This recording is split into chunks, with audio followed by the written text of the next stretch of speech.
We're going to call this meeting to order and start with the Pledge of Allegiance. Pledge allegiance to the flag of the United States of America and to the republic which stands one nation, justice for all. Can I have a motion for approval of the present agenda?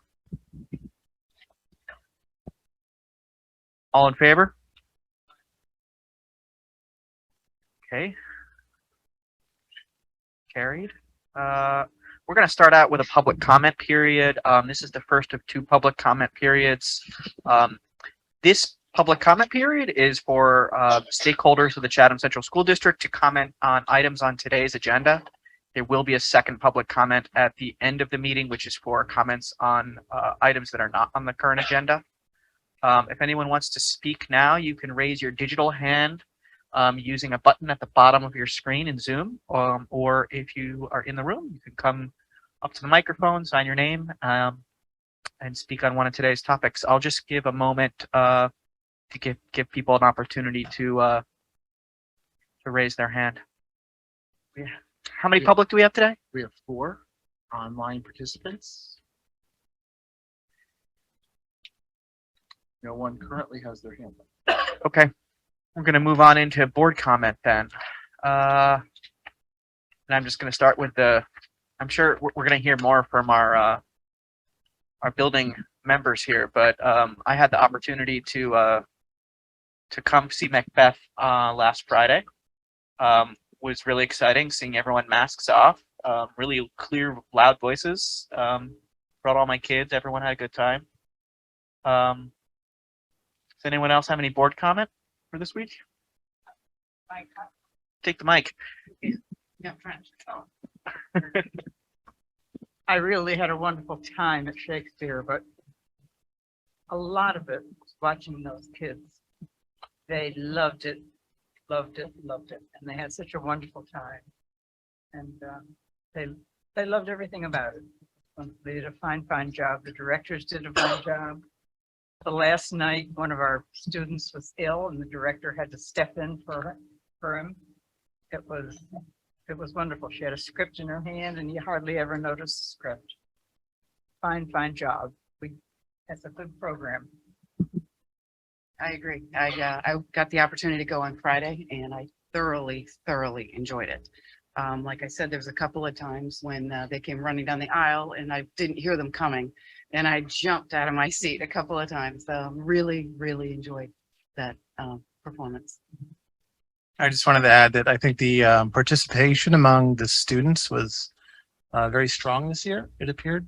I've seen it for several years now, and I was very happy to see a large mix of the different ages. So I'm excited to see it going forward into the years coming, growing as a program. I wanted to also bring up, if I could, I'm not sure if this would be the right time. We could talk about it later in the meeting, but just to advance the discussion that we had with our retreat and how we decide to go forward with that. It's something I think we left with a lot of questions, and we'll have to decide as to how, what we do to go forward. Well, we don't have all of our members here today, but maybe we'll take 5 minutes during new business to come up with the next step. Does that sound good? Sounds good. So, and I just one more comment. I wanted to give a shout out to our boys football team. They fought so hard, and with every bit that they had, they left nothing off the table. I'm so incredibly proud. If anybody had seen the pictures posted, you could see how emotionally wrapped up the entire community was in it. We had a great drove up there for it, and tell you what, Chatham's strong. We really are a great community, and I couldn't be prouder. I love every one of those people that were there. Okay. I just, since we just went through Shakespeare Week, I guess it's still happening, right? It's really notable to me. I've been to 3 or 4 years in a row. It's really interesting to me. I participated in theater. I have a family who's been active in theater. this program's really notable because Shakespeare is not typically the type of theater that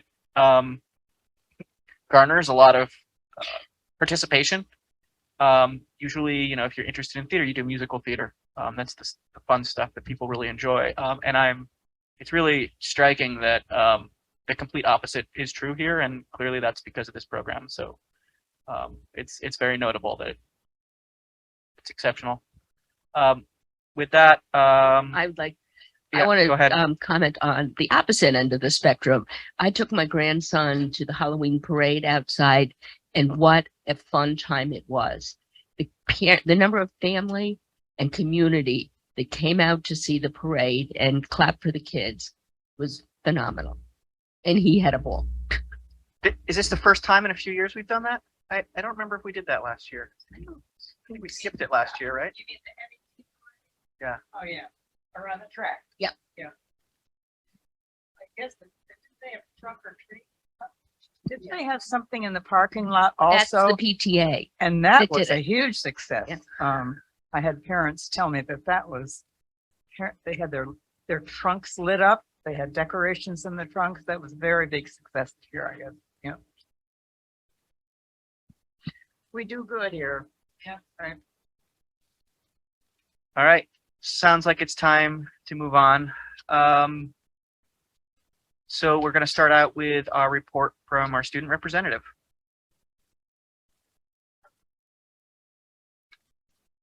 All right, so you covered half of it already. The first bullet point I have is that football was our last fall sport to end. That was this past weekend. We unfortunately lost 36-21 to Cambridge Salem at the Super Bowl. Great turnout. I feel like I drove up there for it, and I feel like we had a really good. It was a good fight on their part, and it was a good game to watch. Tryouts for winter sports began this past week, and they are in the process of happening. Shakespeare was last weekend. Great show. I feel like they adapted to characters being sick very well, and they are again at Lenox on this Sunday for the Shakespeare Festival. Their performance time is going to be at 4:30, I believe. And then I know the senior team came in and talked to you guys about the senior interviews. Those are happening tomorrow, weather permitting, hopefully. And so I know there's a lot of anxiety about them, but I think a lot of students are excited, and it'll be a good experience for us to have. Student government met with admin to discuss the first draft of their off-campus lunch proposal, and are going to be moving forward and adapting that to hopefully get that moved through the administration. And then I think we're going to be moving forward with the blood drive as our community project. As again, this year we had a good turnout last year, and we're hoping for an even better one this year. Student government is here to be introduced today. So we have Noah Hutchinson, who's our president, Olivia Hansen, who's our vice president, Jane Fisher, who's our treasurer, Amber Lispada, who's our secretary, and then Eudora Brennan, who is our student representative to the administration. Miss Montgomery, who's the advisor, unfortunately could not be here this evening, but she sent me a statement. She said elections for student officers were held at the end of September, and all members got to work collaborating on a yearly agenda right away. The elected officers and members have done a great job so far this year, meeting weekly to discuss and solve a variety of student-centered issues, including increasing participation in school spirit and morale, building on last year's initiatives for senior privileges, such as an open campus policy, preparing for fundraiser events such as the popular Krispy Kreme sale, and planning community service events to better connect students with the larger Chatham community. She's extremely proud of the leadership that they've displayed this year and the effort they've put into the girls for the agenda this year. Thank you for your continued support of our students, and I look forward to a great year working with this dedicated group. And I believe that's all I have for you guys this evening. Thank you everyone for joining us. So we you guys, are you interested in a picture? Does no one care about those things? I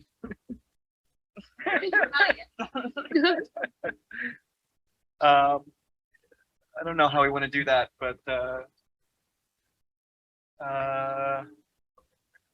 we usually stand over there in front of the books.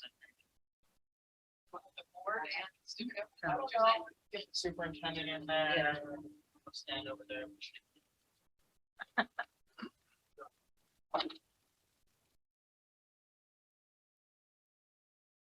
This goes in the visual college application, okay? Look right in the yearbook.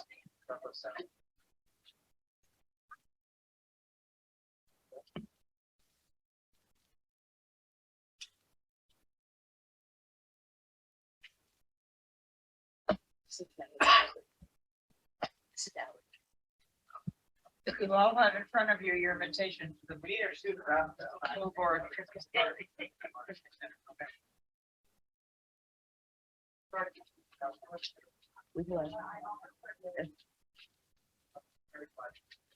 What? It isn't there.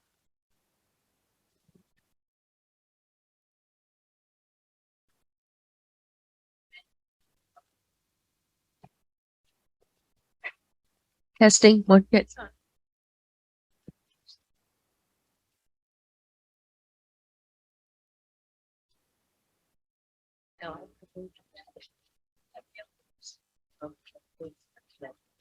But I don't know tomorrow else is going to have to kill.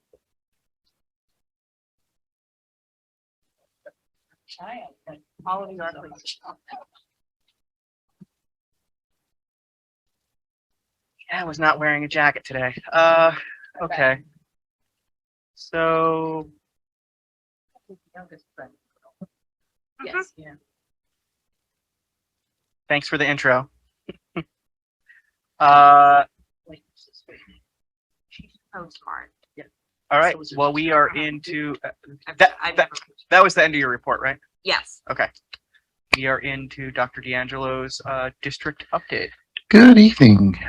There's two parts to my update, a few items of interest for the board, and then we're going to invite Josh, our transportation supervisor, up to go over a few slides on a new position that we're recommending and asking the board to approve later on in the agenda. So I'm also excited for senior interviews tomorrow morning, weather permitting. I know a guy who might make that decision. So we're really hopeful that that will not impact our schedule, as a lot of hard work has gone in to planning for that, and we're optimistic we can pull that off as scheduled. A shout out to both our middle school and MED. Wonderful Veterans Day celebrations this year. I had the good fortune to attend the one at the middle school, and MED had their first. There's already talks about perhaps combining them next year, but it's always wonderful to honor those who have served and are in active service as well. Erica Leguess was our guest speaker at the middle school. She's one of our own. She's a TA, and she did a wonderful job, very inspirational. And my understanding is that Darcy Ordway, one of our bus drivers, spoke at the MED version of it. And it's just wonderful to be able to recognize all of our veterans in the community. The railroad crossing at Woodbridge, it will be closed from the 17th and 18th and possibly the 21st. As you've probably seen a couple of my communications, we have, again, through the hard work of our transportation supervisor and some concerns from parents, we are going to be providing shuttle service from the firehouse to the school buildings and in reverse during dismissal, as a way to make sure that those students who are impacted by the closure do not have to walk the extra distance or attempt to cross where it may be unsafe. So details have been sent out to parents who want to take advantage of that. We are running those shuttles regardless of whether we have 3 students or 20 students, and they will be running, I think it's 7:15 in the morning, and then after school dismissal. I've also reached out to to our SRD and to the Chatham Police Department Chief Alisi, and just asking for some extra coverage during those days, because we do anticipate that there might be some traffic difficulties with Shore Road and Woodbridge, and parents dropping off at the middle school and such. So we're trying to be as safe and as efficient as we can. They did indicate in their email to us that it may not take them to the 21st, and we're hoping that they'll have things wrapped up by the 18th. And again, if you've seen any of the work that's happening on Main Street there, they pretty much closed off that whole area. So we are we're putting things into consideration for that. Last but not least, also this afternoon, I copied the board and our community, and you'll probably hear a little bit more about it. I don't want to take Chris's steam from the facilities committee update, but we are going to be holding in this library on the 28th at 6 p.m. a capital project public information session. Again, Chris, you're welcome to expand on it, but there's 3 essential elements to that evening. There'll be a presentation similar to what the board had received during the last board briefing, and then we'll have an opportunity for the community to ask any questions, and then the program will be followed by tours within the building of the main areas that will be most impacted by the project. So I'll leave any other comments for the facilities committee report. And that concludes my report for this evening. Now I'd like to invite Josh up. I'm going to give me a second to bring up his slides, and he's going to talk to you about a position that came to us as a result of a retirement, and working closely with Mr. Chuddy and myself, we think this would be in the district's best interest. So give me a second here and we will get you up on the screen.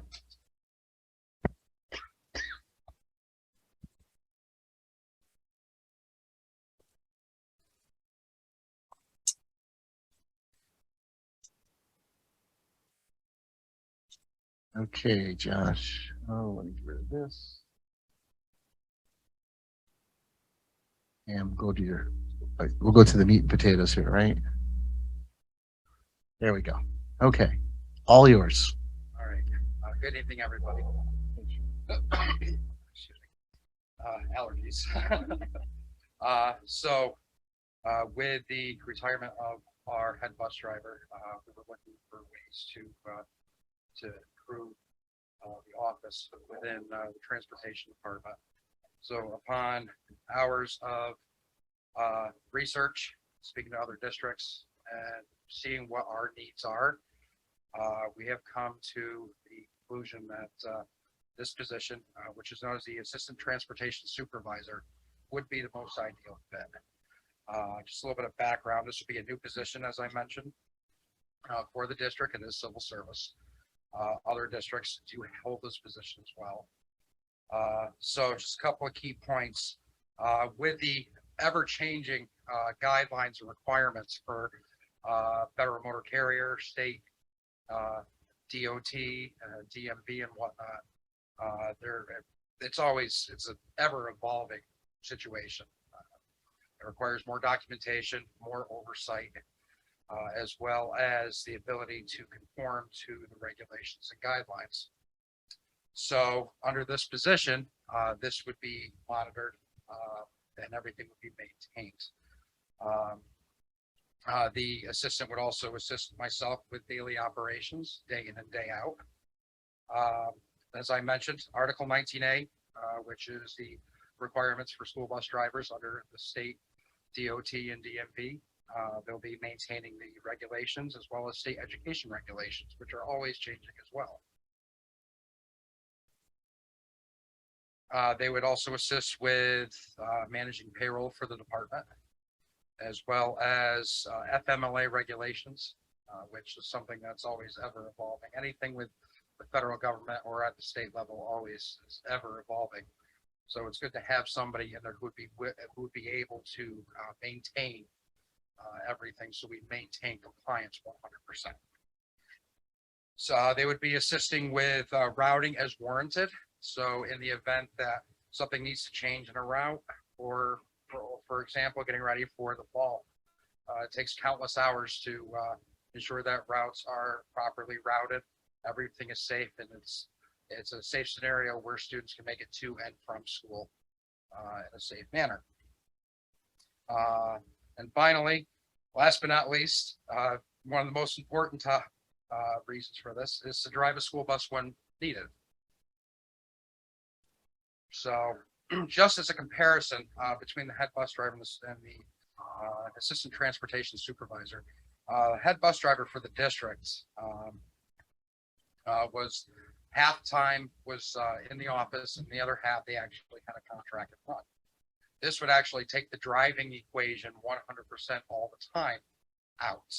So there would be somebody else in the office to assist with day-to-day operations, or in the event that we are short a driver, they can hop into a seat and they can handle the route accordingly.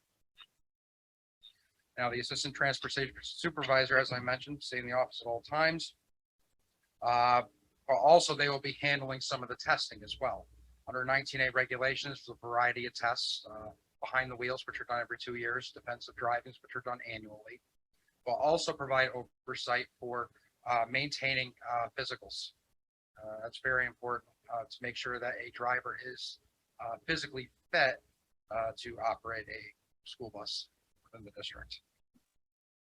So the head bus driver for the school district, as I mentioned, has split time between the office and on a bus run. This would just be removed from the equation completely, and it'd be at just 99% of the time would be in the office directly. And as far as cost between the retired head bus driver and the new assistant or proposed assistant, it would be close to cost neutral between the two. So that's what we're looking at to help with the office, help maintain the environment, maintain stability, but also at the same time maintain compliance, which is a very big thing. Without compliance, the district could see thousands upon thousands of dollars with fines that are implemented by the state from DMV. It could be from state education department. So this would be a very important position, a critical part of the transportation department. So I just had a couple questions, or just a couple comments. This is something we looked at with the head bus driver. Originally, the history of that was Teresa Hughes was she drove 8 hours a day, full-time driver, very senior driver, and she was doing all the 19A, so it was all overtime. So we met probably, I think when I got in, I don't know, I was here 10 years ago, so probably 6 years ago we met. You know, it just didn't make sense from a cost standpoint. So we decided to pay her salary 4 hours a day for doing the 19A, help with the payroll. And then she didn't want to give up the driving. She was senior and she enjoyed driving. So we kind of did the split position, even though at that time we were really looking at someone full time in the office. Because even currently, like last year, she still works some overtime because of all the 19A regulations. And then the other big piece is there's a whole new set of federal regulations coming in. So I spoke with Josh and he looked around other districts about this. So I was very supportive of it. And since she retired, instead of taking some of the breakage, we can use that higher driver cost, higher 19A cost. And we feel comfortable we can get someone in the office almost cost neutral, almost the same price. Even counting a 4-hour run, I put that in the equation, even counting that. So I'm very supportive of it. I'm very supportive of having people in that office. And we want someone to be able to drive because last year, there's times when even Josh has to go out and drive. So those are the comments I have. And we're the head bus driver was in the transportation unit, but this would be a management confidential position. Is that right? That's correct. We went through civil service and they created the position. Other counties had it. They said we could do that. I spoke with union leadership, obviously, and we'll keep the head bus driver position. It won't be the same structure we have. There is a few pieces for training school bus driver instructor. Actually, couple of our drivers are interested in that and had got the certifications. There was stipends that person that retired received on the side. That work will stay in the unit.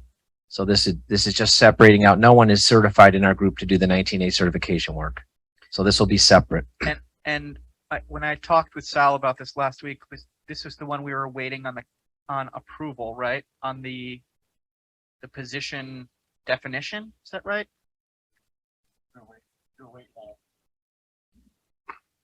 We were waiting on a number of things, including collaboration with the union itself. Okay.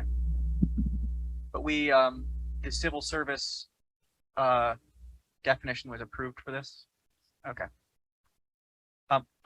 You guys covered all the things I wanted to cover, but yeah, go ahead.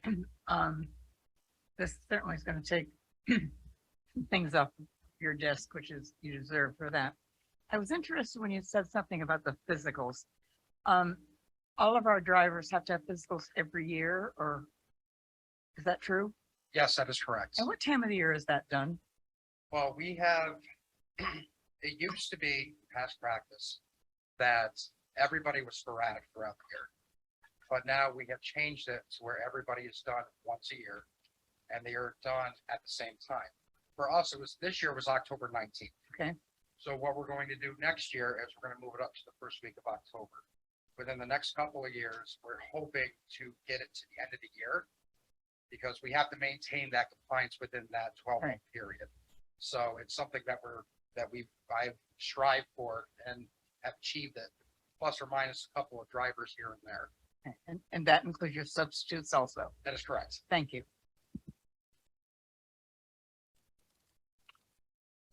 I have a question. Since who was gonna be picking up the routes that the current head driver is doing? If she's doing half the day doing the driving. Are you adding another person or it's gonna be split amongst the current drivers? Oh, that's a good question. Actually, it actually balanced out. We actually lost a run, which was contracted last year, which was out of district. And everything balanced out perfectly.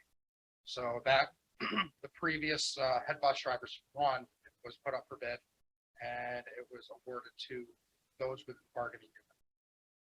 So everything has balanced out in terms of bus runs as it is.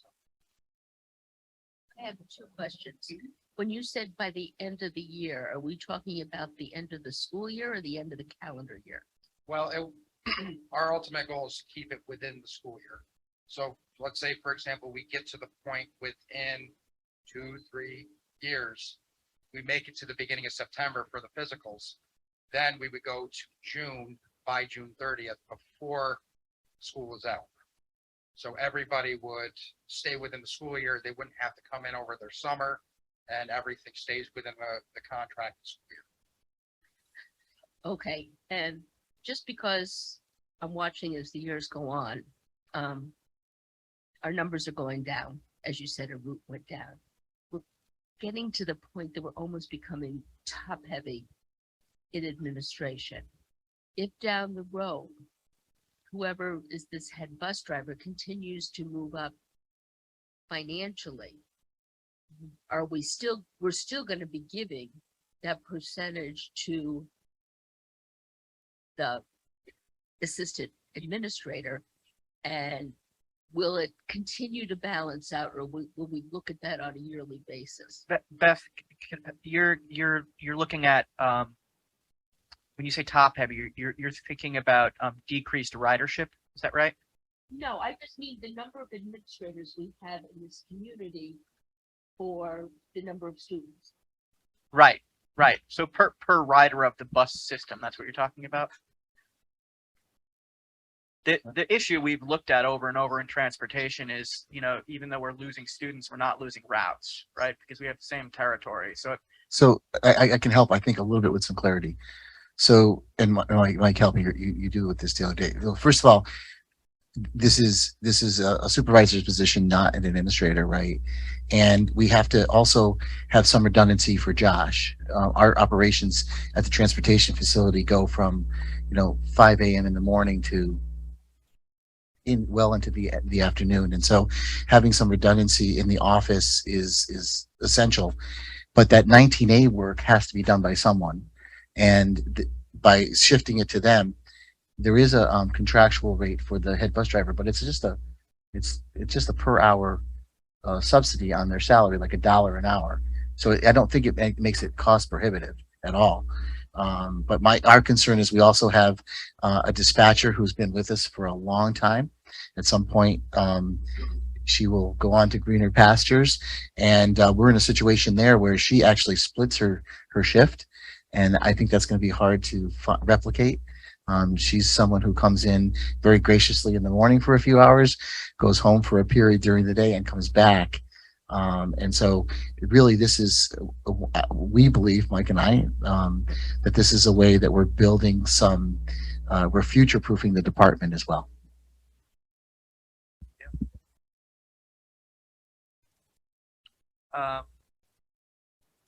I'm not sure if that answered your question, Beth. I think You so, feel yeah. answered? Okay. I'm just concerned overall with financial amount of money. But It is true that as we lose enrollment and we continue to reduce enrollment, we are going to have a higher cost per student to manage transportation. But I think that it's every part of transportation, really. that impacts that. We have our district isn't shrinking in size, physical size. Um, Just for clarifications, one other thing I picked up on is that run that we're talking about was an out of district special education run, right? Okay. That much I had picked up on. yeah, and there could always be another one of those. I mean, those come and go. Anyone else have questions? Because we have a motion for this on the agenda tonight. So if you guys have any other questions, now's a good time. Well, I think we're all set on this topic, but while we have you in the chair, Josh, curious if we've discovered anything about electrical down in that facility. We're too early. Well, it's still a work in progress. This is something that is going to be an ongoing thing for several weeks to several months. And the fact that we were awarded the grant is a big thing. Yeah. So that's something we're still in the early stages. There's still a lot of work to do, a lot of ground to cover with this. And we're hopefully within the next several weeks, I will be able to provide more information on this topic. Once we have something substantial, we can definitely update you on that. So when we're talking electric buses? Well, Okay. there's a lot of dependencies there. Right, no, but Yeah. when you're discussing that, that's what I want to make sure that. Yeah, well, the buses are great because they're on wheels and they can roll in here, but everything else is more difficult. So I just had a question regarding that topic. So what is being, just, broad strokes, what is being, considered? What is the actual task at hand to come to a recommendation or, sort of a report? Well, as of right now, we're at the stage now where we met with the company that we're going to be going through for the electric buses. We met with the consulting firm who is assisting us with this process every step of the way. Okay. So what they do is they take the information that we have based on the runs that the buses would be going on. They break it down into a series of charts, which I don't understand. But this is something that the electric company does understand. And so from there, they'll take the information with other parties involved, look it over, determine what the need is and what we need to get everything up to par so we can have the electric buses on site. So that's where we're at right now. So let me expand just a little bit because Josh has helped me understand. You've got big buses and little buses to decide, the number of batteries within a bus. So all this data in terms of the fact that the type of runs we have, distance, the Northeast, the weather and how that could impact battery life. And then of course, I think Matt, what you guys were also referring to is the capacity of our current electrical service and or any future electrical services to put in charging stations. And what is the expectation in terms of the capacity to charge a bus on a nightly basis? And how do we build a plan that takes us into the future, which right now is that after 2027, you are not able to purchase any non-electric buses for schools. And by 2035, the mandate currently is that all the entire fleet should be electrified. There's other aspects that we're looking into. This grant, which is through the EPA, suggests that it's 1 for 1. If we purchase a bus, then we have to drill through the core of a bus that we are retiring, because they don't want a situation where, oh, that's great, you have 5 new electric buses, but you kept 5 gas buses operational. So there's some requirements under the grant. Other things that Mr. Chuddy is looking into is, depending on how you configure the bus, will the entire granted amount per bus cover a bus where the cost, it's somewhat cost neutral? Or is there a little bit that might need to be put in through our capital, which we budget typically 2 buses a year anyway? So the three of us are working together on a lot of these questions that it's just a little premature to give you any more guidance than that from a kind of a 10,000 foot view. At some point, Chris, this will have to become a facilities committee discussion, an architect discussion. It might even become a future capital project discussion on how we build the capacity to do an entire electric fleet, and certainly not last, but least whether the power grid in the area can handle any of this Well, is right. still in question. And also, the question that might go along with that is, does solar is solar something that might be considered as part of Yeah. it? Absolutely.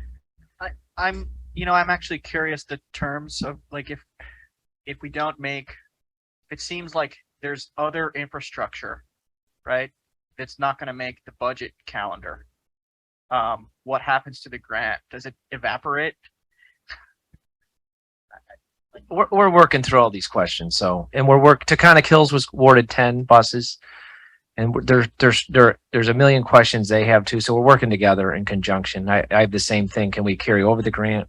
Right now they awarded it, but it's a federal award. They don't know how schools work. And just like Taconic, we don't have the money right now to pay if there's extra. Like that's not in our budget. So it'd have to be next year. So there's a million questions we're working through. And to start with, really, I want to know is the grid. Can the grid handle it? That's really the biggest question. That's And my concern as well. if the grid can't handle, the grid's got to be fixed. So there's going to be a million questions, but I was very happy, Josh. We talked about it. We applied. I think Taconic and us are the two in the region that got these award. This is $1 million+. So it's a good start. I wanted to start with a few, see how they work. That's the goal. And then we build because there's going to be obviously operational questions too when we get these going. So. And is this consultant local, or the consultant is based out of where? To be quite honest, I have no clue where they are located. I know they are affiliated with Leonard Bus Sales. So I'm assuming that they are local because Leonard Bus is a local company. Okay. But I do not know where their home base is located. We were one of 20 districts in the state, right? There were only 22 districts of the 700 and something districts. I don't know how many of the 700 applied, but so we were, through Josh's leadership, we were very fortunate. And, early discussions are that we potentially take a conservative approach, a smaller bus that might do shorter runs, and so that we can build some experience rating with this, and then we'll be better informed. Josh and the team has headed out to Bethlehem, who has some of the first buses in the capital region, and they're not without issues early on, right? Some of these companies have not built the capacity to service them quickly, parts, batteries. There's all sorts of myriad of questions that we're looking into. Do we have 3-phase on property up there? That even a thing? I don't know. I'm sure we have it on the campus, but the question is, at that What location. Andy told me, just kind of as an aside, he believes that right now our current service could handle maybe one charging station that can handle up to 2 buses. We don't have a lot of, part of this evaluation is how do we build our capacity for upgraded electrical service. There is a part of the grant, I think it's $80,000 that can be earmarked towards infrastructure upgrades. Yeah, but That probably go in that's dropping about the bucket 30 for this seconds, sure. right? So, I think Bethlehem ended up putting the charging stations right on the building for now, or did temporary charging stations. So there's all sorts of things that we're exploring. What did you say about 2027? I was aware of that 2035 date, but you said something about 2027. We're prohibited from buying a gas, diesel, propane, or natural gas bus after 2027. And I thought that was the 35. Yeah. No. The fleet has to be electrified by 35. And that's, it's a goal, right? The Okay. state, It's something coming.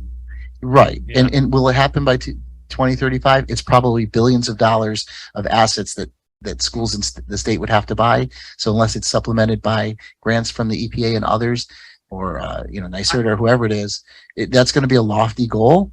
But the thing is, it's not about if, it's about when. So if it's not 2035, maybe it's 2040. No one could answer that right now because the Right. biggest if in electrification right now is lithium mining. And no one knows how much lithium is going to be on the planet. And so they're making all these plans that frankly, But they found some on Mars, so they actually. frankly, they're not. No one knows where all this lithium is going to come from. So, Wow. all right, we can move on. Thanks for that off-topic tangent, I guess, entertaining it. We'll talk again. And I'm just concerned because the budget season is tight here. I don't see it, like this seems like there's no way we can get this together by budget season. We'll see. We're going to take a conservative approach like we discussed and we'll see what we can do. Thank you. Gosh, thank you. All right. So with that, was that it for your report? Do you have anything else though? You said that was it? Was that it? Okay. All right. Well, we're into board committee reports, starting with CPLAC. Who's reporting? Oh, we lost. Oh no, there's Muriel. Beth.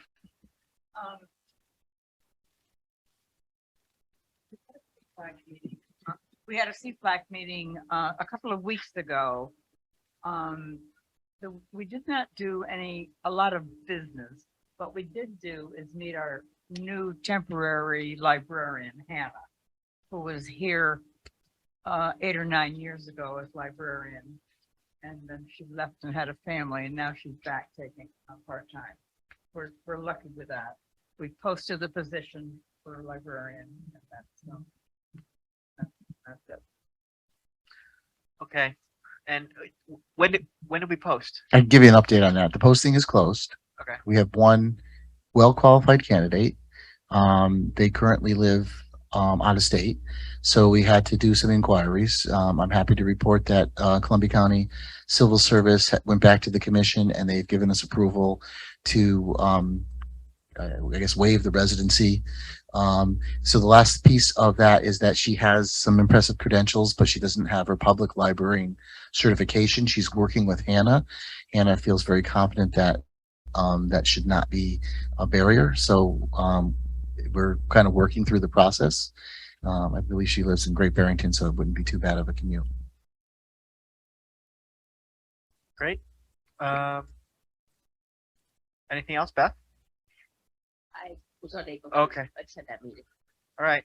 Well, I guess I'm excited to meet our new librarian whenever that happens. Any challenges? Do you need anything from the community? Well, are we at the library? Library? Yeah. They did that program where they did the program where they went out to several venues and had meetings with people. And we actually just got those reports and I just copied them off a couple of days ago. I haven't had a chance to read them yet. So, okay, it was something that the CFLAC members did. So, let's see what the community thinks of the library. Okay. All right. Let's move on to the facilities committee. Okay, so as Sal mentioned, we're excited to host the community. The district, I should say, is excited to host the community on the 28th at 6 o'clock here at the high school. And, you know, the intent is to offer the community some in-depth insight as to the capital project being proposed to the board, which will be coming up in December in terms of a vote. The architects will be presenting a summary of what the capital project is. There'll be an opportunity for the community to ask questions, offer comments, insights into what has been proposed, and we'll certainly be just reviewing, you know, the process as to how we got to where we are, and some of the important things that, you know, this particular capital project is focusing on. And it, you know, besides that, we did have a meeting after we met with the board last, and we discussed the board comments to date. And we have decided to prioritize the capital project essentially similar to what was presented. We did look at the air conditioning as a separate component. And, we can provide more update on that when we're ready for a vote. And I don't know if we have numbers to discuss that at this meeting. I don't believe we do. Um, I could dig them out if you want to give me a second. I was expecting to send them to you in the Friday report so you could take a look at them before we share them publicly. Yeah, that might be a good idea. Yeah. I think that Um, offers. just to recap, we, based on the feedback that the board had given us last meeting, we took, the one item related to the high school auditorium and we put that in project. And, Mr. Chetty did some recalculations in terms of potential impact on taxes. And then we, also ran a scenario where the proposed proposition for air conditioning at MED and what that impact would be as well. So I will get those to you in the next day or two, and then you can take a look at them. And we certainly can have them in time for the 28th to Mhm. present to the public. And I think the idea behind opening up to the public was obviously, we want the public's input as much as we can get it. We're excited to listen to comments, and hopefully the public will take the time to walk through the facilities we have here and see, what it is we're talking about, why we feel that there's lots of things that can use improvement and increase, the benefits of the experience in coming to this district for students. So I think in terms of other elements of the committee, there's really nothing else to report at the moment. Obviously our focus is on the capital project at the moment. So I think that's it. I would like to have those numbers available for the community during that meeting. Oh, absolutely. So I just, do you'll, you need our feedback as a board to present those, or I- you and Chris will work it out? And yeah, okay. I don't think it's gonna be much different than what we Yeah. had anticipated. I Yeah, love the so- idea of showing the community a menu and then our recommended what we plan to recommend. Mhm. Also, just for context here, I think we decided this is not a board meeting, although the board will be invited. This is going to be a district superintendent. It's a public information session. What I had expected would be that we'll be in this room and that it will be facilitated by a combination of myself, Chris is the facilities, and the architects. And then we would be kind of a small panel to be able to entertain questions. The board is certainly invited and could participate as part of the gallery. If you will. I've also reached out to Mr. Thorson, who will be providing some students through the honor societies as part of the tour guides. And I've also invited those members of the faculty who've been assisting the architects in the preliminary designs in the areas that will be most impacted, like science, tech, art, library, and music, to join us that evening voluntarily. I would love to have them available as we do a tour so that the community can ask them any questions about the facilities that they experience on a daily basis. And just one second. And did you announce this yet? This went out yet? It went out this evening Okay, and so it's gone out all channels, social. so far, email. and it's been sent to the newspapers for a press release. Great. Okay. So Beth, Are we you have a going, question? because I remember the one thing Ichabod said was how they kept encouraging people to come and encourage. I think maybe we need more than one So set of. absolutely. I think that, and we discussed this at committee level, is this would be the first. We don't intend it to be the last by any means. But I mean, even opening, letting the public know, we might want to send a few more email blasts or whatever 100%. between now and then. So Absolutely. Beth, this is just the information session in advance of us making a board recommendation. I understand that, and then but I there'll be still more think of if we them. want community input, we each really open it up and let the community know. Because that was the big thing that Ichabod was saying that night over and over Yep. again, was the importance of the parents being in the buildings and seeing the things that really were needed. What day of the week was that again? ours is a Monday. So Monday. It's a Monday. So like the Friday, you want a reminder? Oh, email we or have a couple something? planned already, Okay, that day as well. Yeah, absolutely. Yeah, just to make sure. Adam has already got those scheduled. And we also, in being sensitive to people's schedules, holiday, that's the first Monday back after a long holiday weekend. We may not capture everybody's availability. So, we felt very strongly, I'm hoping not misrepresenting that sentiment, that we have one prior to our presentation to the board in December. And so that's why we've chosen something in between. And then we had all along expected that we would be having public information sessions in the first part of the year prior to the referendum, so that the community could better understand the proposal. So after the board makes a recommendation, and that's important because we haven't actually decided what we're going to recommend yet.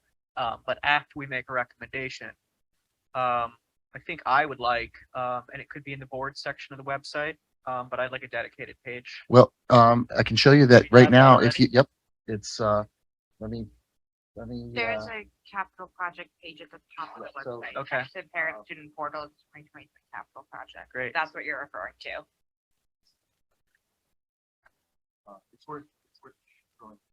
Oh yeah, there, it's right up in the, Yeah. Okay.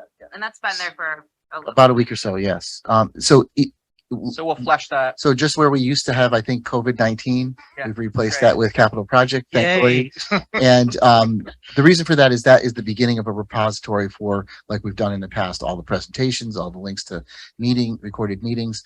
But we also sent that link tonight in the communication, and you'll see the email I sent to you just before the meeting. We sent a direct link in that email so that we can start driving traffic to that page where people could expect to have updates as well. Okay. Any other questions on that information session? And That's the 28th, correct? At 6 o'clock, yes. and board attendance, except for facilities leadership, is not required, but you're welcome to join. Certainly, it community likes to see us there, but we don't all need to be there. Highly encouraged, and we'll bring chocolate. I don't know. Is that a promise now?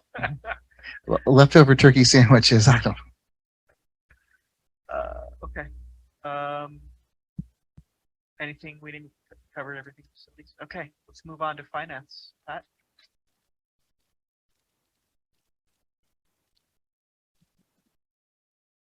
This is probably the first and only time during this year I'll have a chance to say anything about finance, because normally Mike does everything by the time it gets to me.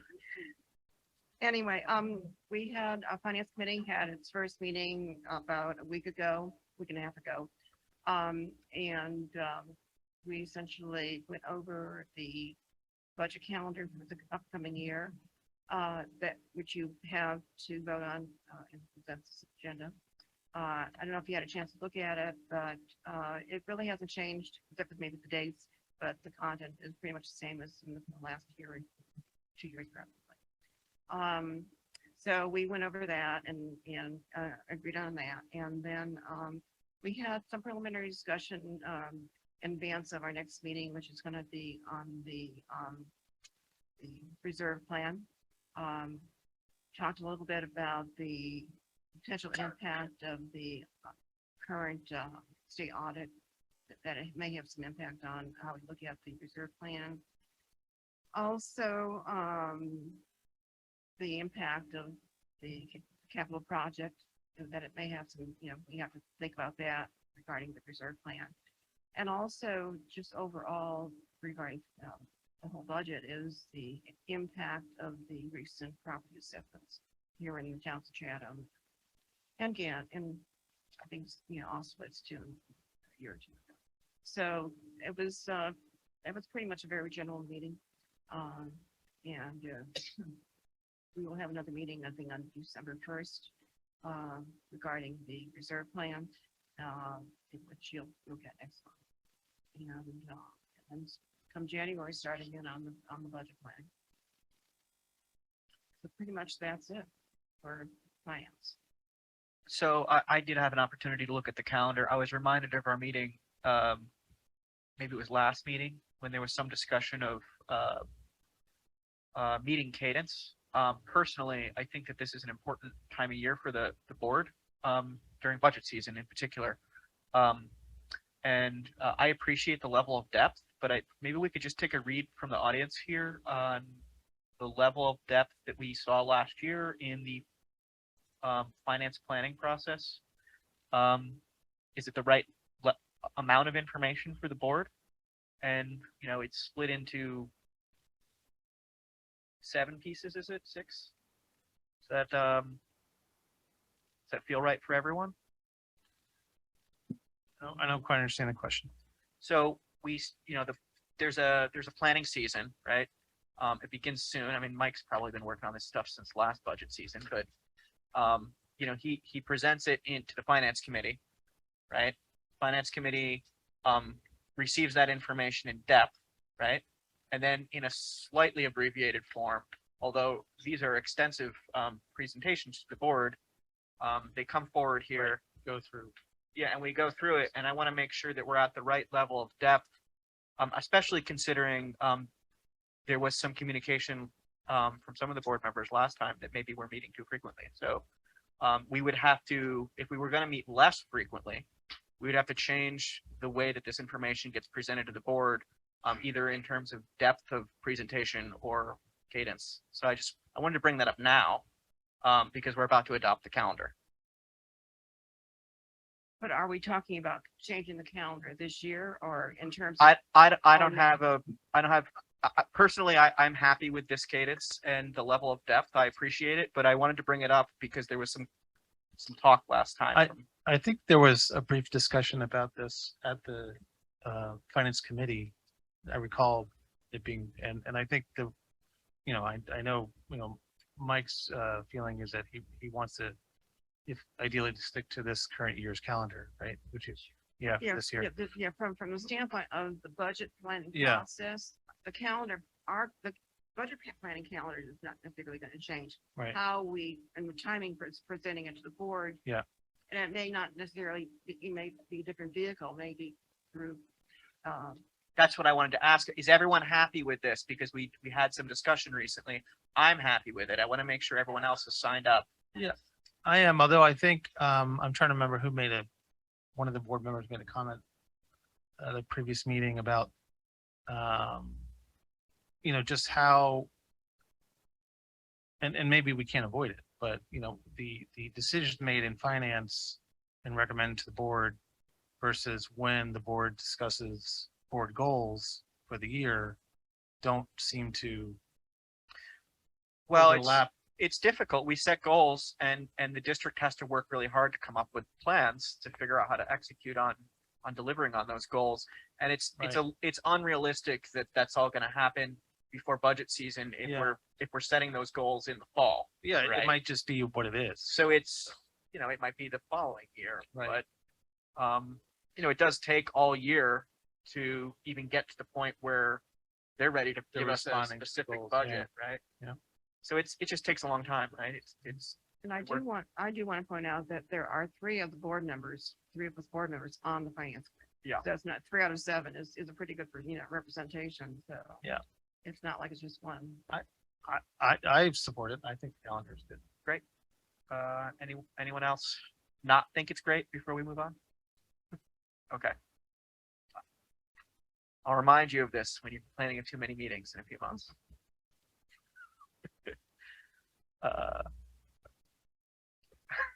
So I didn't mean to, was that the end of your That presentation? that was the end of it. Okay.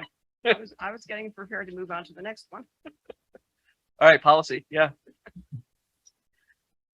Okay, policy. We finally received the results of NISBA's review of the compliance review of our policy manual. We got the results towards the end of October. So policy committee had this first meeting last week and pretty much limited to kind of coming up with a plan of attack as how we're going to review the policies and their compliance review.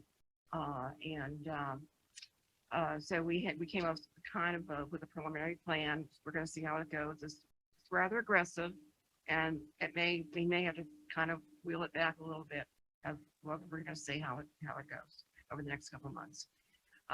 We also, agreed on a few things, that, we're gonna try to pare policies down rather than adding. We're gonna hopefully try to condense or weed out maybe, policies that are not necessary, that aren't necessary. Policies that may be informational only. Can we, knowing that the policy manual has developed over time before we even had things like website. So there may be, and I've already I'm imagining Mary has too, identified a few policies right up front that are more informational. They're not really required policies, but they're informational. It may be best to move those out onto the website where they're readily available to the community, and rather than trying to find them on board docs on our, which is where they're currently are. So that would be moving that information and make that district Kind of more communication rather than informational. board Yeah, communication. exactly, because really, I think what it was, the policy manual became a repository for a lot of this information over the years, and it was not, before the advent of websites and things. And so I think, we've tossed it around, it's not, we haven't totally, agreed that's where we're gonna go, but it's something we're thinking about, only to make it easier for you all to be, to use a policy manual. Weeding out policies that are not really necessary to provide the direction to the board and to the district. So I was not on the board last time there was a large amount of policy work done.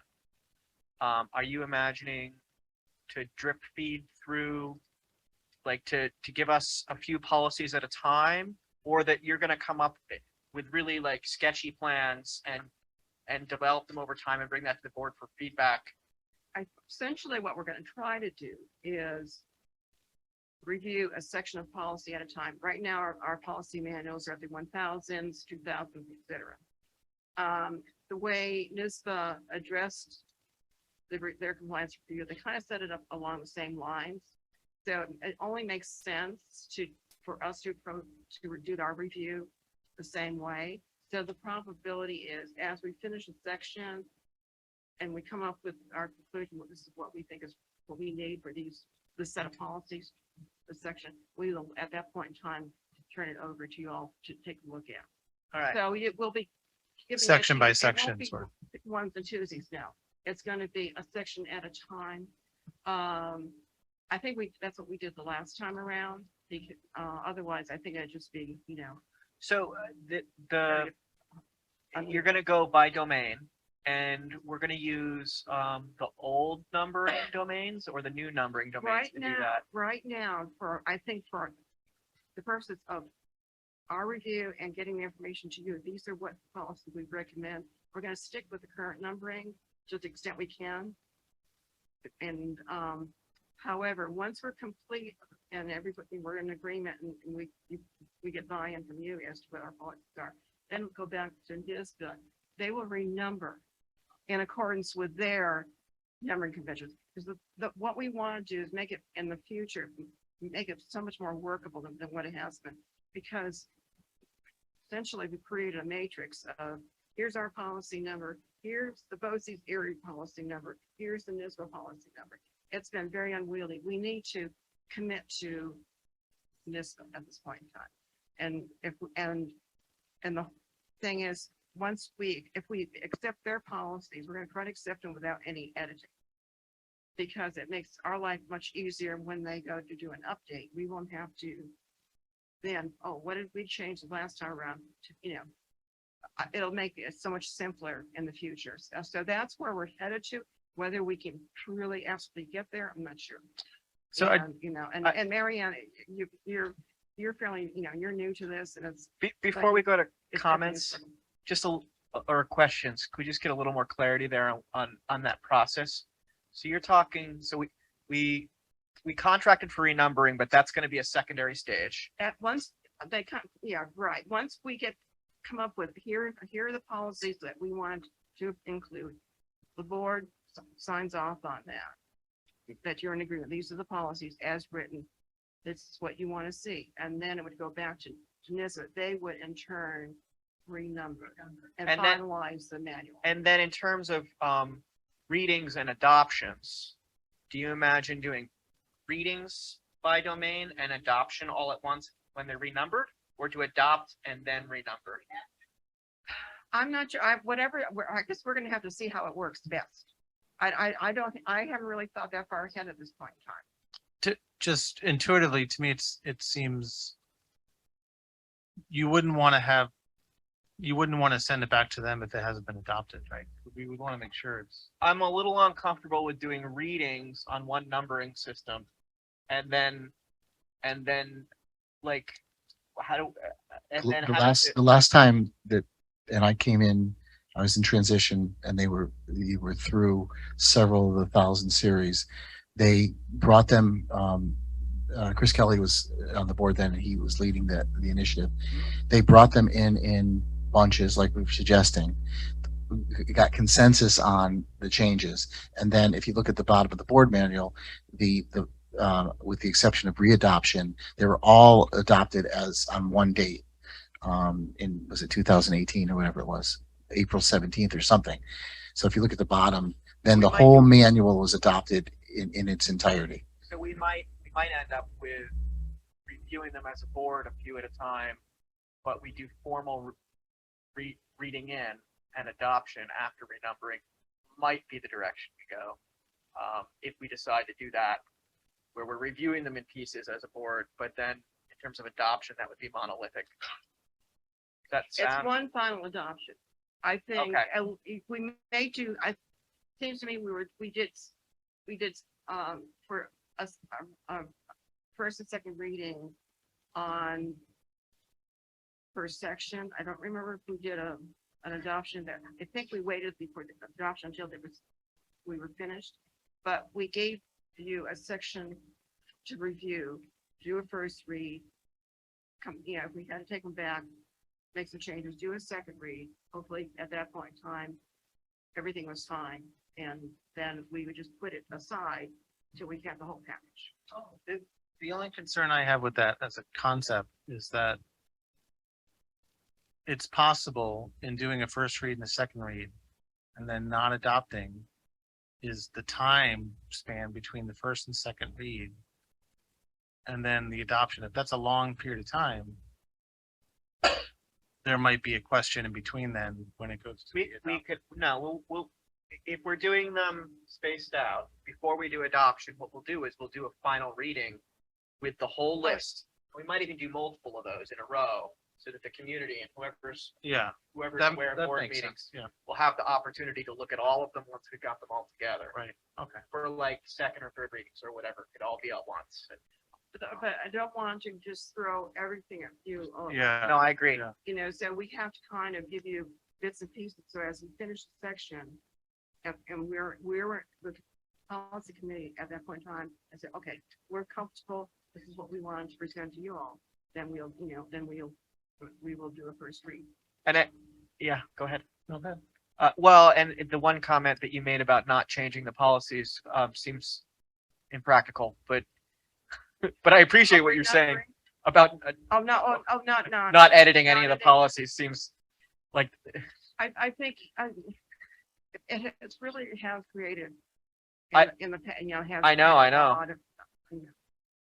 Lot of, it's just we've spent a lot of time trying to marry up versions. And so if we can avoid that, it will be, we can spend more time on more constructive, substantive issues as opposed to, just doing that type of editing.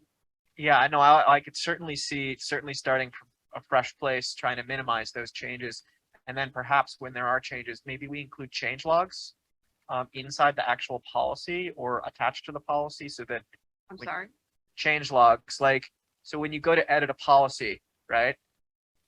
We don't know how long it's going to be sitting on a shelf, right? But the idea is if someone like is archiving, someone's digging in the archives 10 years from now, and they want to know how that document got that way, right?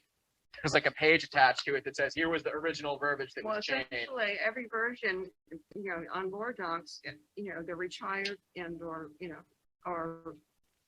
revised. So there is in board docs now that.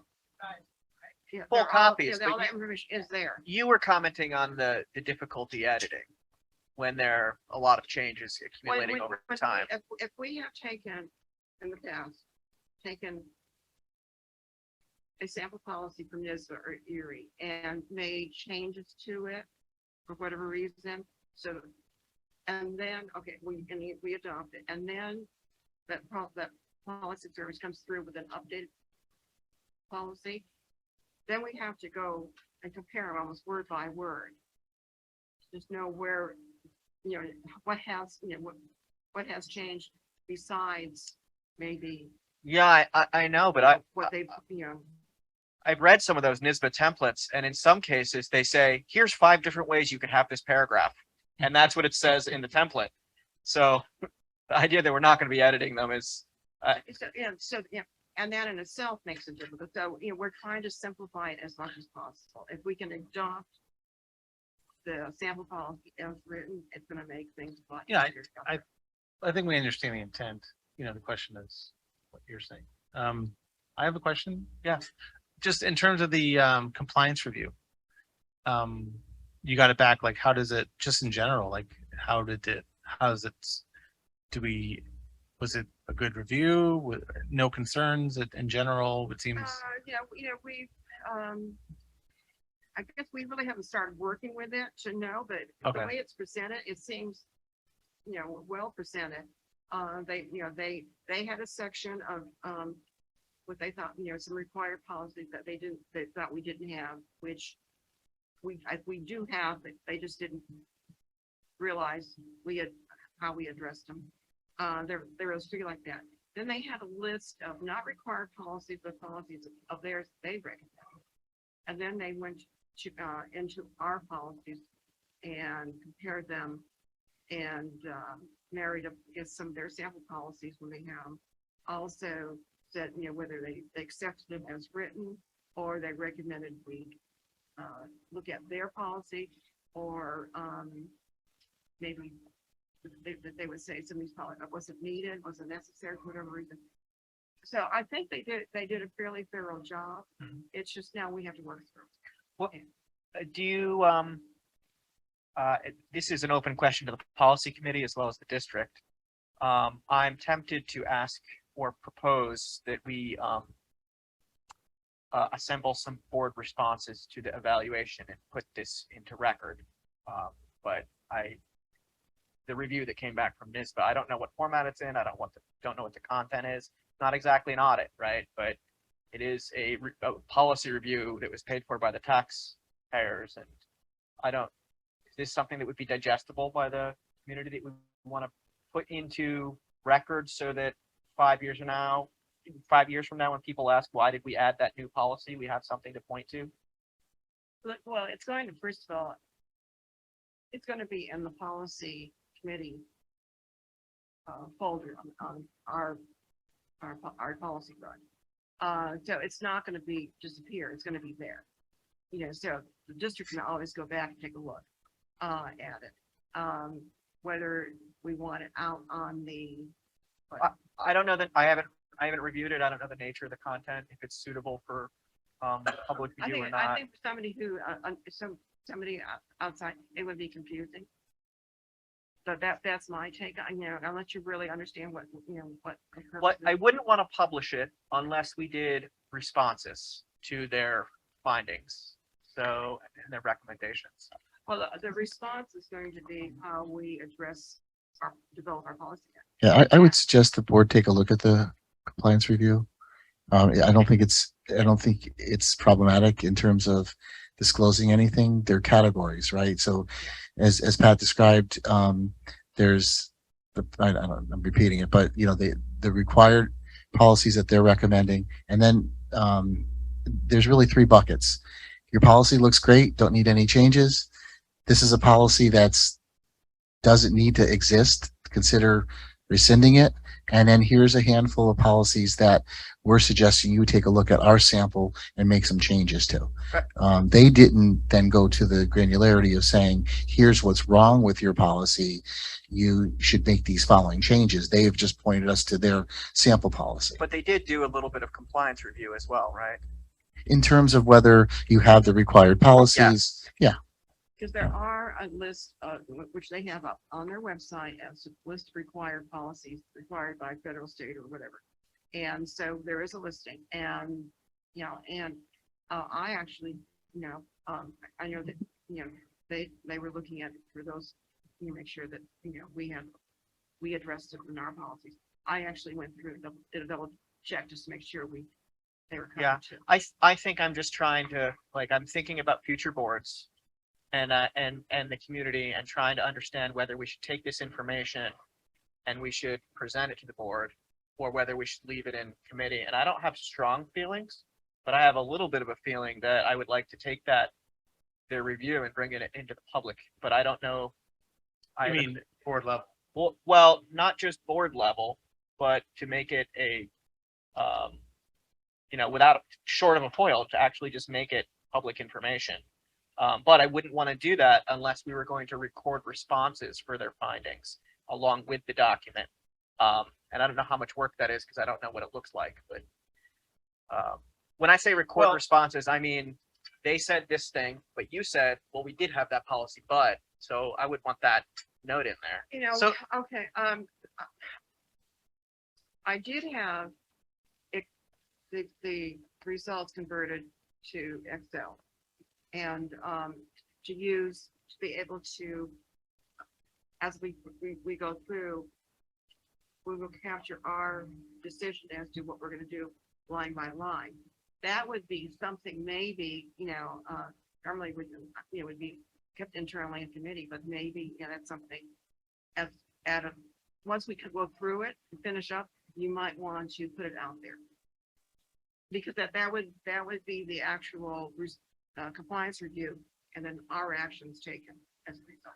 Yeah, I In think summary. I'm thinking ahead towards adoption season. We had a lot of interest in policy adoption over the last couple of years. I would like to be able to point at a reason why we're doing one thing or another. But I don't know, not having looked at the report, I don't know if it's suitable for us to just bring forward. So I don't, like, what was the format that they presented the findings in? Is it like a 30-page report or what is it? It's about 6 pages. 6 pages. It's a grid. It's a grid. And it's in It's a like, grid of 3 buckets. it's Yeah. 8.5 by 11, like. Mhm. So Our number, their number. So yeah, whether it's good, don't need it. Look So- at our policy. So the items in the bucket of look at our policies that you don't have, will those be presented at some point to, at this level? We're gonna go through it. Right. And make a decision whether or not we want to include that as one of our policies in our manual or not. We will make, and in that matrix, we could. Well, you're- we can document. you're talking about what we do about it. And I'm talking about just our observations of receiving the findings. And then we decide what to do about it after that happens in committee. I'm saying we paid for this report, they produced it. I think I would like to bring it to the board and put it in record, but I would want to give you the opportunity to add a half page of notes to the end if you disagree with anything that they. Well, we that won't they know noted. until we do our policy review. I think to summarize what Matt's saying is, because I think I'm hearing him, what his concern, and I agree, is I think what he's saying is, as long as at some point in the process, all of those items that have been addressed in the compliance review are presented to the board, regardless of whether the committee feels it should be adopted or not, the board has an opportunity to understand the decisions made, why Right. you're not recommending to Right. adopt it. Yeah. Right. Right. That's what you're saying. Well, Which is what we would do, by That's- by maintaining. Is that not what you're- grid, No. it would No, sorry. be a quick way of doing that. Yeah. if the content of that report is suitable for the public, I would like the report presented to the board. And if you disagree with any, like, I understand that you're saying, well, we may have to look closer into this, but if you wanted to add notes to it so that we have a board response, and maybe we discuss it as a group and decide whether we need a board response or not, but I think I would like those, that report in the public. Why don't you make, maybe if he sees the report on your son's mail, maybe he'll get a better feel for it. Okay. But But- you haven't seen it. But, and I'll look at it and then I'll have a maybe I'll have a different opinion or not, but would you be opposed to bringing that information into this? There's nothing really sensitive. It's our policies and their policies. Great. Great. So, yeah. So It- Really, It's 11 pages. Yeah. Yeah. So I'll look at it. I'll probably want to read it into record. We maybe don't need to respond to it because we're planning on addressing everything. So do we want to table this discussion for next meeting based on? Does anyone else have any feelings on this subject? Because I'm inclined to, unless I see a problem, just have it read into record at an upcoming meeting. I'm just, Okay. like if we have a financial audit, right? We don't necessarily fix all of those problems before we put the report on file. Sometimes problems are hard to fix and they take a long time. And so the idea that we're not gonna present those policy findings until everything's resolved, it seems out of order to me. I think that's a good analogy. Makes sense. And we may not be able to fix all of them. So I don't know. I'm not sure I would call There- them problems. Yeah, that might be the wrong word. This is the result of their review. Right. And, comparing our policy manual to their policies, their sample policies, and the required policy. And so, the way they left it, it was pretty much open-ended. They would, it's suggestions, consider doing this, consider merging, considering looking at our sample policy. It really wasn't, right or wrong. How about if I just give you a summary of what they call this? This compliance review report includes the following. 1, a list of policies required to be adopted by law or regulation which do not appear in the district's policy manual. NISBA sample policies have been provided to assist the board. Number 2, a list of other policies NISBA recommends for good governance practices which do not appear in the district's policy manual. NISBA sample policies available by request. Number 3, a list of all Chatham policies and regulations, along with a determination that either they are okay as is or additional considerations are warranted. Number 4, corresponding NISBA numbers for future renumbering. And lastly, number 5, NISBA sample policies are provided to assist the board in reviewing other items identified in number 3 below. So most of it is fine. The ones that we're gonna maybe tweak, adjust, we will bring for consideration, but a lot of it that is just like, it's just filing these things, like, okay, this is fine, this is good, so we're gonna leave those Yeah. alone. So there aren't that many, honestly, so we will be able to, once we get to that section. No, but Yes, in answering Chris's report about like providing enough time and the right amount of cadence in terms of readings, Mhm. I love the idea of saying, well, we spent last summer having an outside firm come in and do review. We presented the review findings to the public. Then the committee went in and worked on things, and then we did reading 1, and then we did reading 2, and then I really want to be able to tell that full story. It's be very difficult to present, because literally. if they No, we don't list need to all present it. policies, No, yeah, we don't need to present it. It's just our read it into numbers. record. That's all. Yeah.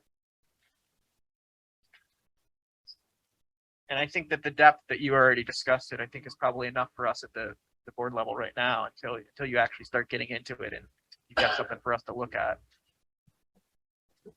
I can understand if the policy has a different meaning or something, but if we're just renumbering the same policy, is it really necessary to be, because we have so many things on our plate with the finance and the referendum coming up, for the new things. Do we really want to take the time to go through each one of these policies that we're only really going to renumber? I don't think we're just renumbering. I think there's going to be a large amount of change. I promise you that. Maybe not. Yeah, we may be deleting things, we may be moving things around. We may be adding, but I don't think there's gonna be a lot of, Okay. unless we substitute their sample policy for ours. But we've done an awful lot over the last couple of years, a lot of cleanup of the more sensitive policy, so I'm not sure that, that's gonna really be. Okay. So in terms of what you're saying, we're not necessarily looking to remove all of Erie verbiage, unless it's a policy that we need to address. Possibly, unless it's so, we haven't looked at all policies over the last couple of years. We've been really looking at the sensitive ones. There may be some that were not as well written. We might want to utilize NISBA's only because of the way it was written and documented in terms of the citations and all. So that's something that's a call we're gonna have to make, judgment call. Yeah, I'm comfortable with that. For some reason, I was under the impression that we were thinking of a whole cloth replacement of a lot of policies. But if we don't, I started out there, well, hopefully we can reduce the number. yeah, Although there are some that they're recommending, is that right? It sounds like there is a bucket of, We already have the required policy. They have a number of their policies they suggest we consider adding. 3. No, those are but the next section down would be not required, but that is there some example policy that they're suggesting we consider? Yeah. But- there's always new policies. There's always But- new laws. But at the same time, our position is if it's not required, if it's required by law, if the policy is essentially restating law or regulation, we don't need it unless it's a required policy. But if it says, if the policy actually states something that's not necessarily required, as restating law, then we might want to take a look at Okay.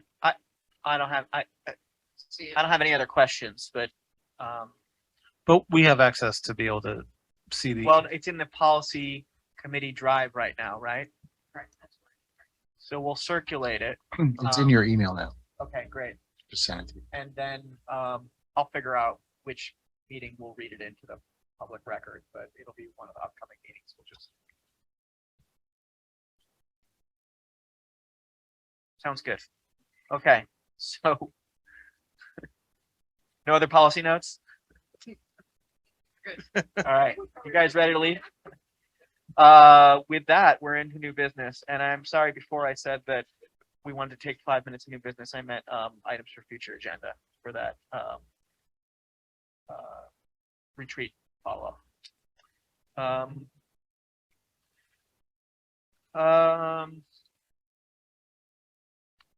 We are into H.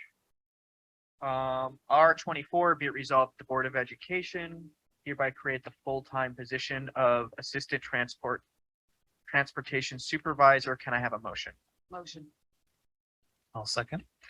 Questions or comments on R24? All in favor? Aye. Any opposed? R24 is passed, and we are into consensus agenda. I through K.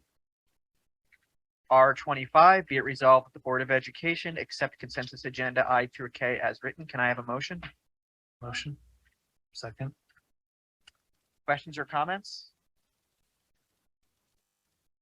The one thing that I wanted to just note here, it's not a very exciting consensus agenda tonight. We're accepting the tax collection report. And Chris, you were not here the night we all signed it and approved it. I don't believe we need your signature, but if you had any questions or comments. Okay. Any other questions on consensus agenda? Okay, not just the warrant, but the rest of the report. Okay, great. All in favor? Aye. Any opposed? Okay, we are through consensus agenda, and now we are into items for future agenda. So, just following up on what Debbie said, don't leave the room before we sign. We're about to escape out of here, but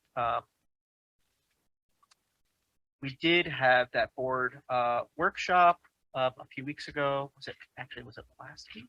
It was 2 weeks ago, right? 2 weeks ago.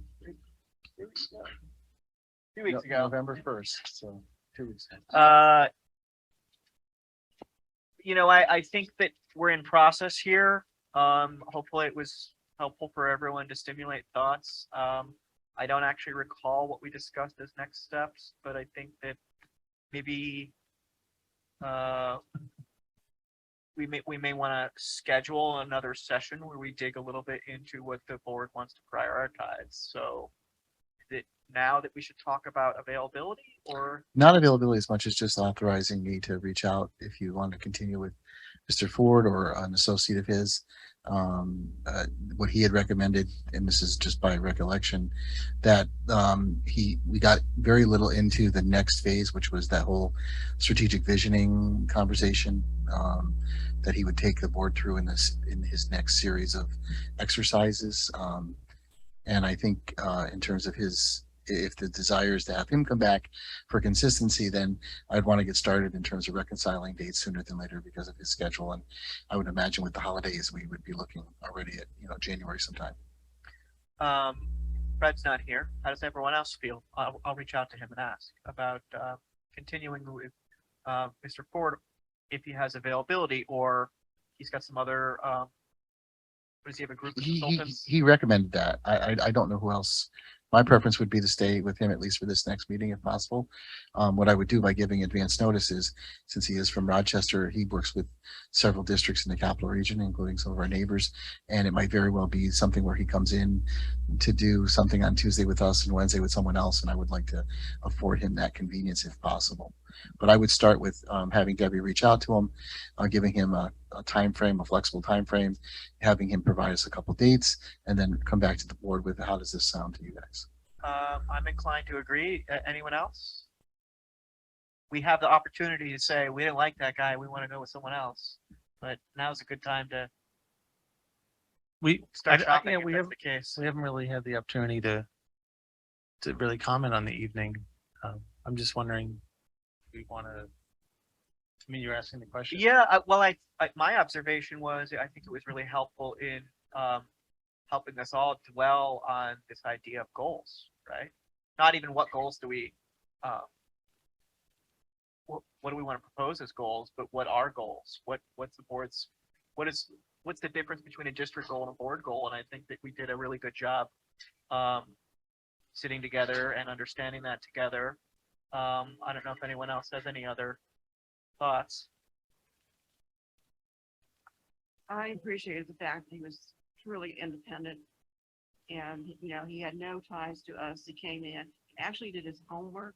He did some analysis and all that, which I thought, so he had truly, I think he did have an understanding of our district before he even walked in here, which is good. But, so I felt, I thought the evening was very productive. He was actually one of the better facilitators I've experienced in my career. So I was very pleased. I was actually very impressed. Yeah, I thought it was a very positive meeting. I thought the pace of it was good. It didn't feel like it extended too long. There was a lot of us listening to what he had to say, which I thought was fine as an initial phase and necessary. I think he had to sort of frame our collective mind in a certain way for us to understand what his emphasis was, what his points were being made. And I thought he was successful in doing that. And I see this as a long process, and I think this is,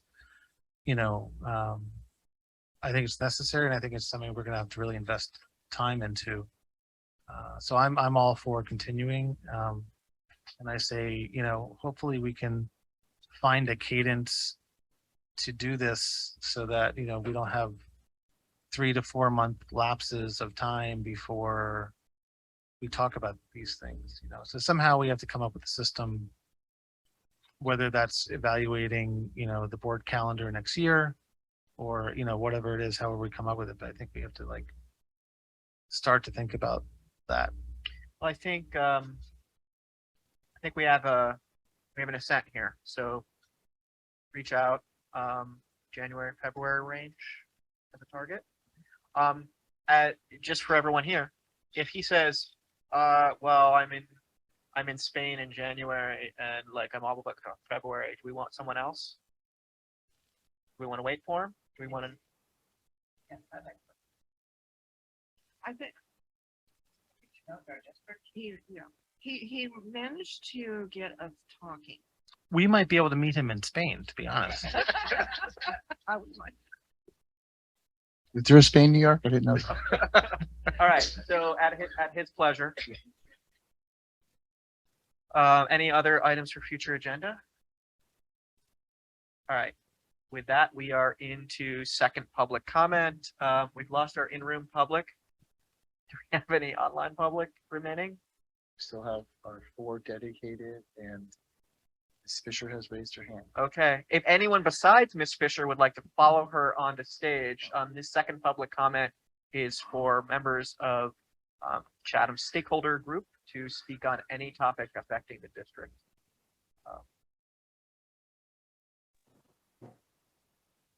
It's all yours, Sandy. Hey, it works today.